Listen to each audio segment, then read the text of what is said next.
For a town of just over 6,000 people, Cynthiana has a really impressive collection of public art. There are more than 30 murals like this one all across downtown, and it's a fairly recent phenomenon going back to a few years ago when some characters from a huge TV show made a massive impact downtown.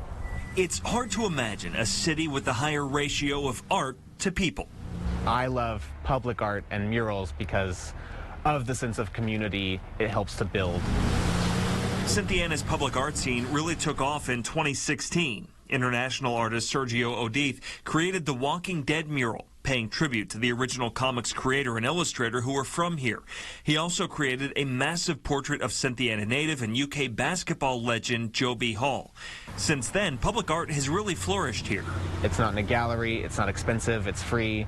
Murals are great because they're for everybody, and that builds a community. Wiley Cottle grew up in Cynthiana. You can also follow the growth of his art. And it's neat to see my first attempt versus my latest. His first public piece was this pair of wings on the back of a hardware store in 2018. In the years since, he has done pieces all over town. Well over 20, 30 maybe. I mean, they go from like this big to really small, like there was one year I did like 12 or 13 fairy doors, is what they called them, hidden all over Cynthiana. This mural of Kentucky Derby winner and Cynthiana-born racehorse Authentic marked a shift for him. And this is actually the origin story of my roses. And roses have become a big signature of mine. And the first time I ever painted roses like this in a repeating manner was right here. Pride in Cynthiana is a thread that runs through a lot of the art here. Jerry L. Hanlon created this mural of bourbon bottles from several distilleries that existed in Harrison County before Prohibition. She wants people to have pride in their heritage. When you value yourself, the world values you.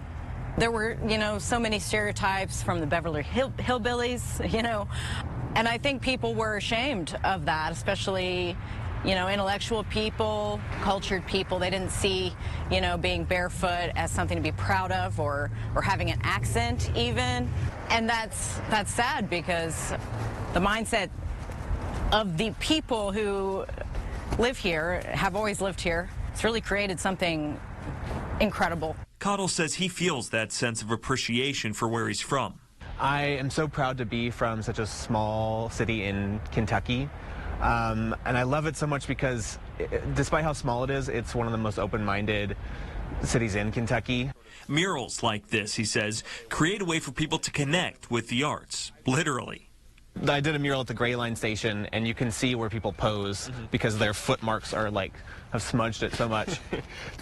As the artist, when you see that, does that hurt you a little bit, or are you just happy that they're interacting with it? Oh yeah, no, I love it. I think that's what's great about public art is the people's interaction with it is part of the art. And that connection between Kentucky and art will continue. In the next few months, Cottle will present on the most iconic canvas yet.